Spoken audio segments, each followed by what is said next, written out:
we now generate a ton of data from patients. Okay, so if you take, for example, cancer, already, 10 years ago, we generated a lot of data from dozens of thousands of patients. We sequenced their genome, we used gene expression. And on the left, you can see one of these outcomes. So for example, we noticed that in cancer, a gene called BRAF is mutated in many patients in the exact same position. So V600 is the position of the protein where we see the mutation. You can see that in this plot, this is from TCGA, so 10,000 patients.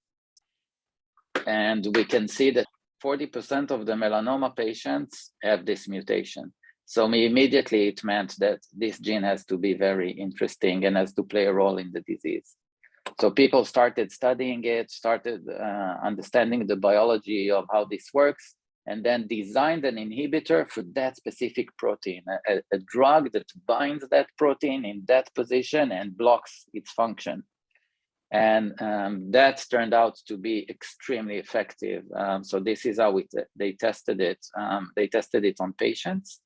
What you see on the left in this plot is each line here is a patient, and you see the shrinkage of tumor post-treatment. So this is the percentage. So you can see that typically we want to see 30% reduction in tumor size. Okay, so you can see that most patients now have a tumor reduction of more than 30%. On the right, you can see an image where all the colors are the tumor cells, and you can see that 2 weeks after treatment, that patient has really lost a lot of the tumor mass. So that's those experiments gave a rise to what we call personalized therapies, identifying mutations and designing specific inhibitors for those genes.